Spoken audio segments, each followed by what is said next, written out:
Merci à vous qui nous suivez sur Africable Télévision. Bienvenue à ce rendez-vous de l'actualité. Voici les titres de ce journal. Le président français François Hollande prend l'engagement de faire voter tous les Maliens où qu'ils se trouvent sur le territoire lors de la présidentielle prévue le 28 juillet prochain. Vous l'entendrez dès le début de ce journal. En Égypte, après l'enlèvement des 3 policiers et 4 militaires dans le Sinaï, le gouvernement promet une opération d'envergure pour sécuriser la zone. Il n'y a pour le moment aucune revendication à ce sujet. Mesdames et messieurs, bonjour et bienvenue. Le président français François Hollande prend l'engagement de faire voter tous les Maliens où qu'ils se trouvent sur le territoire lors de la présidentielle prévue le 28 juillet prochain, y compris à Kidal où le MNLA refuse de désarmer. Je vous propose de l'écouter. Je suis attaché à ce que les élections se tiennent à la date prévue. Hier, j'étais donc à Bruxelles, conférence pour le Mali, et le président Traoré a une nouvelle fois, devant l'ensemble des donateurs, et l'Europe fait un gros effort, rappelé que c'était un engagement, pas simplement de sa part, mais de l'ensemble des formations politiques maliennes. Mais pour y parvenir, nous devons assurer que sur l'ensemble du territoire, il puisse y avoir l'organisation du scrutin, pour qu'il ne soit pas contesté. Nous avons dit que nous étions prêts à accompagner l'administration civile malienne à Kidal pour qu'elle organise les élections. Et nous avons souhaité, je crois que ça va se faire, qu'il y ait un dialogue politique qui puisse se réaliser entre les autorités maliennes et ce mouvement, de façon à ce que les élections puissent se tenir à la date prévue. Et quoi qu'il arrive, nous assurerons nous-mêmes, et j'en prends ici l'engagement, le fait que les Maliens puissent voter partout. En bref, maintenant, le président par intérim du Mali, Dioncounda Traoré, a été reçu il y a quelques instants à l'Élysée par le chef de l'État français François Hollande. Un entretien qui aura duré 1 heure. Les deux dirigeants ont entre autres parlé de l'avenir politique du Mali. Nous poursuivons avec l'actualité. La première dame de France est à Bamako, accompagnée de son homologue malienne. Les deux dames étaient à Gao hier. Sur place, Valérie Triel-Veller a remis des dons composés de vivres, de matériel médical et de kits scolaires et une somme de 6 millions de francs CFA aux femmes de la ville. Elle a également annoncé la mise à disposition de 500 000 € pour les secteurs de l'agriculture et de la santé. Il est à peine 10 heures. Pourtant, c'est un soleil de plomb qui a accueilli les premières dames de France et du Mali, ici à Gao, la cité des Askia. C'est main dans la main que Traoré Mintou Doucouré et Valérie Trierweiler sont arrivés à la cérémonie de remise de dons aux déplacés pour les soutenir après leur retour au Bercail Gao, où se trouve le plus grand contingent français qui a été le théâtre de nombreuses exactions et où place est à l'espoir et la reconstruction. Gao sort de ses cendres, Gao se reconstruit. La vie est revenue sur les bords du fleuve Niger, à la lisière du désert. Nos frères arabes, Tamashek et Touareg, reviennent de leur voyage, sans crainte. Gao se reconstruit petit à petit, mais sûrement. Ce fut l'occasion pour Traoré Mintou Doucouré de revenir sur l'historique de la ville et la bravoure des populations face aux terroristes. Gao est une ville historique et touristique du Mali. C'est ici où se reposent les tombes des Askia. C'est à Gao où les jeunes aux mains nues ont bravé les djihadistes, sans foi ni loi, pour leur liberté et pour leur dignité. De son côté, la première dame de France, tout en saluant la détermination des femmes à jouer pleinement leur rôle, a annoncé la mise à disposition de notre pays de 500 000 €, soit 325 millions de francs CFA pour les domaines de l'agriculture et de la santé. À la maternité de l'hôpital, elles ont eu la chance de coïncider avec la naissance de jumeaux qui porteront les prénoms François et Dioncounda. Ainsi l'a décidé la famille Maïga, à la plus grande joie des premières dames. Et comme un bonheur n'arrive jamais seul, elles ont été témoins de la première grande pluie qui a arrosé Gao cet après-midi, comme pour laver les exactions des terroristes. De quoi soulager davantage les populations et raffermir les liens entre la France et le Mali. C'était hier à Gao. Voilà, avant-hier, on écoutait la première dame de France au micro de nos consoeurs de Maïcha TV. On en parlait dans nos précédentes éditions. 3 policiers et 4 militaires ont été enlevés dans le Sinaï en Égypte. Les 7 hommes rentraient de mission lorsque leur véhicule a été intercepté par des hommes armés. Il n'y a pour le moment aucune revendication et le gouvernement égyptien promet une opération d'envergure pour sécuriser le Sinaï. Des contrôles routiers, des policiers déployés. Pour l'heure, c'est le seul signe visible de la riposte du pouvoir égyptien. 3 policiers et 4 soldats ont été enlevés ce jeudi. Ils se rendaient au Caire en minibus quand leur véhicule a été stoppé à un point de contrôle à El Wadi, à Al-Aqdar, dans le Sinaï, région frontalière de la bande de Gaza. Au Caire, le président Morsi a tenu une réunion d'urgence pour examiner la réponse à donner à l'enlèvement. Une opération d'envergure serait en préparation pour reprendre le contrôle de cette vaste zone de non-droit. Mais ici, personne n'y croit. Si les forces de sécurité ne parviennent même pas par elles-mêmes à protéger leurs propres soldats, comment de simples citoyens peuvent-ils se protéger par leurs propres moyens? Qui sont les ravisseurs? Selon les premières informations, il s'agirait de djihadistes cherchant à échanger les militaires contre des extrémistes musulmans emprisonnés par les autorités. Depuis la chute d'Hosni Moubarak, les enlèvements se sont multipliés. Ils ne durent pas plus de 48 heures et sont souvent le fait de bédouins. Ils ont récemment enlevé des touristes hongrois, israéliens et norvégiens et demandé la libération de proches emprisonnés. Au Maroc, il y a 10 ans, en mai 2003, Casablanca a été la cible d'une série d'attentats terroristes qui avaient fait 33 morts. Les 12 kamikazes étaient tous originaires de Sidi Moumen, un bidonville où s'entassent 400 000 personnes. À part quelques initiatives, rien n'a bougé pour eux depuis quelque temps. Concert de percussion des Sidi Moumen Stars. Le groupe se produit dans le seul centre culturel de ce bidonville de Casablanca. Nous voulions créer un groupe qui porterait un message hors de Sidi Moumen. Dire qu'à Sidi Moumen, il n'y a pas que des explosions et du chômage, mais qu'il y a aussi de l'énergie positive ici.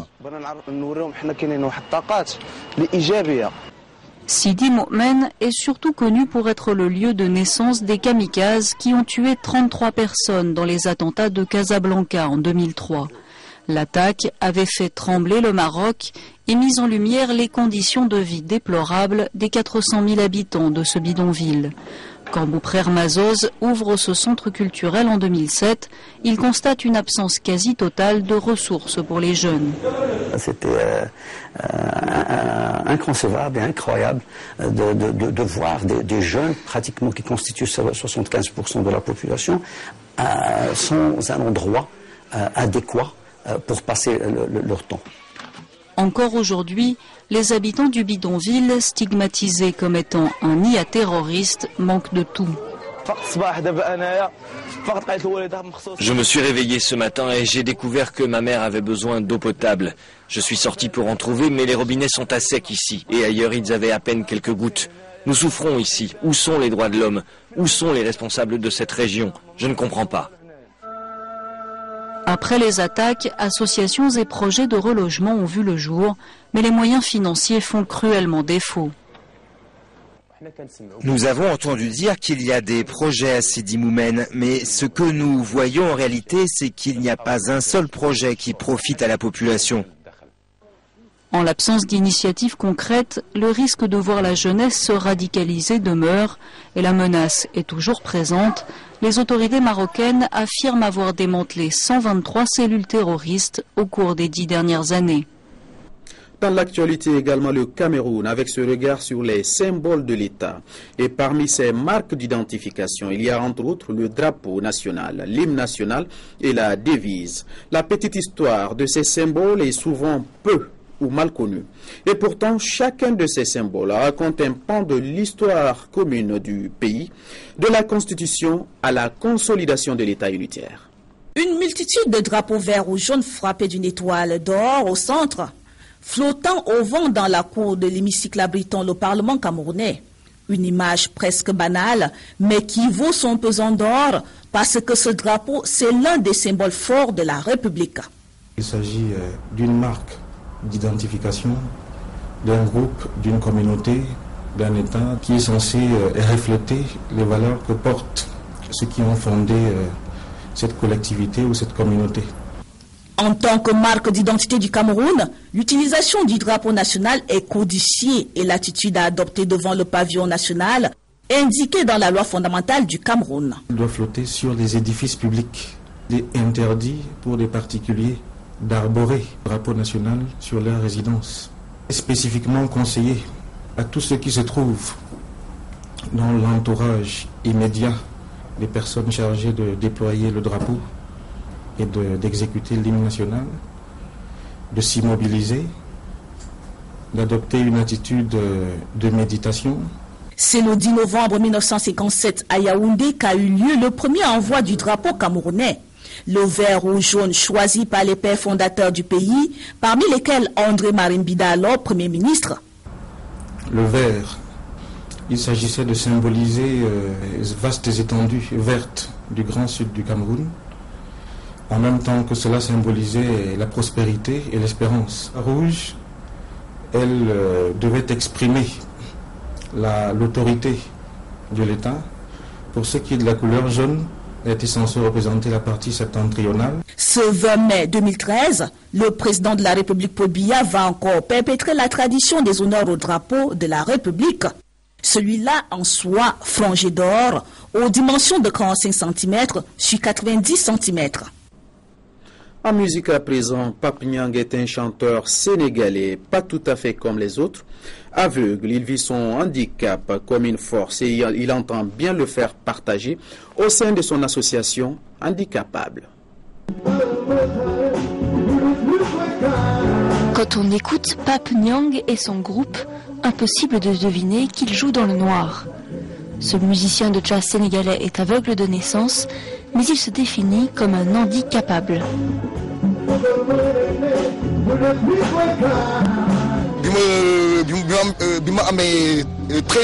À 13 ans, j'ai commencé à m'intéresser à la musique. J'ai exercé mon oreille.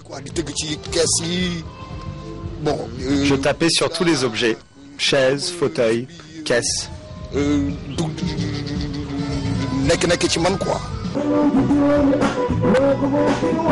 Pape Niang a toujours vécu à Dakar. En parfait autodidacte, il a appris tout ce qu'il sait sans jamais fréquenter d'école de musique. Je suis un musicien de jazz, reggae, soul music, pop music, blues music, salsa music. Je joue toutes les musiques du monde.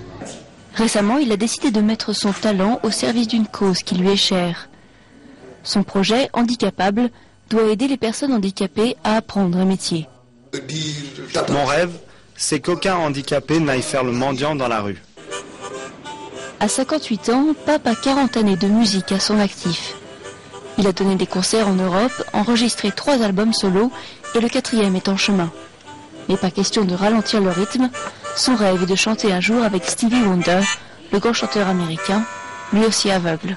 Oh yeah. Du sport pour terminer avec du hippisme. Rassal, c'est le nom du premier cheval à avoir remporté le premier Grand Prix de la région de Caï cette saison.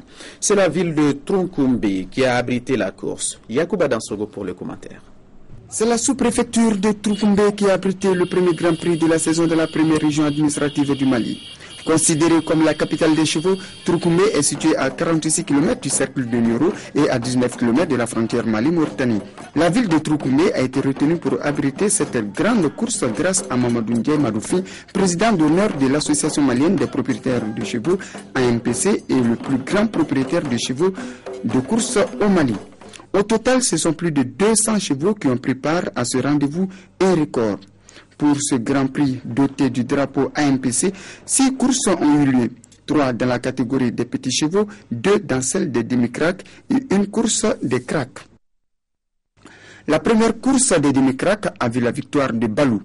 Dabakala et Nordis, tous deux de Misra, se sont classés respectivement 2e et 3e. La course des demi-crack a été remportée par Tcheminawara. Djoye s'est emparé de la deuxième place. Masake s'est classé 3e. Les demi-crack ont couru 2500 mètres. Enfin, la dernière course, la plus attendue, a réuni les cracks. Ici, les chevaux ont couru 3200 mètres. Razal de Benou Nyakate s'est classé premier. Funa Diawara de Bouli s'est emparé de la seconde place et Ala Ina de Misera a terminé 3e. Avec cette victoire, Razal enlève le drapeau AMPC du premier Grand Prix de Tourkoumbe.